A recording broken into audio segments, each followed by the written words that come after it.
day of reckoning for the gatekeepers of Nigeria's aviation sector as key stakeholders gather to compare notes on the progress made on the aviation roadmap for Nigeria. The man in the saddle to give wings to the nation's aviation dream, the aviation minister, outlines the numerous policy interventions which it has achieved within the record time frame, which has placed the sector with the fastest recovery rate in the world after the COVID-19 global pandemic. During our time, number of airlines are doubled, number of airports are doubled, passenger number have been tripled. Aviation has grown to become the fastest growing sector of our economy before COVID. We are a social democratic government in power, and we will not be selling public assets, not at all. But we can give them to concession to improve and bring them back to public. The aviation minister also touched on the elephant in the room. That's the much talked about national carrier.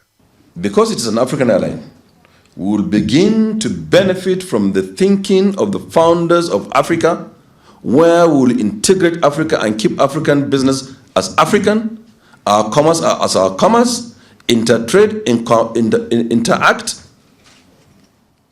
within the continent of Africa and keep our wealth here. Nigeria is the biggest population in Africa. Ethiopian is the second biggest population in Africa. Connecting those two markets, the opportunities are big and huge.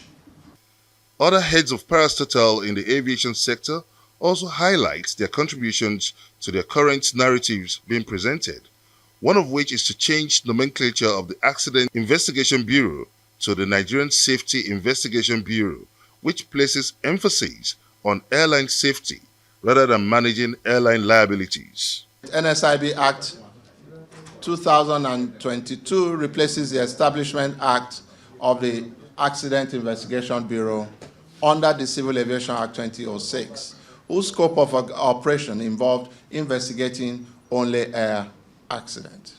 They investigate for liability sake. We investigate for safety sake.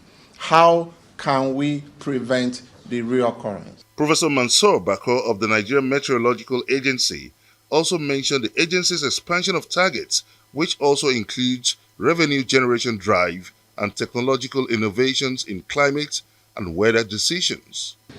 From the left is the old bill, and by the right is our enhanced new bill, which has given us more power to now effectively do our activities, including revenue generation drive, and also providing regulatory frameworks, especially in the weather and climate services. With the Aviation Ministry giving its account of stewardship ahead of the May 29 handover date, with barely 2 months to go, Nigerians earnestly await the coming on board of the much-promised national carrier and a vibrant aviation sector of global standard, which Nigerians can be proud of. Benga Ashiru, Arise News.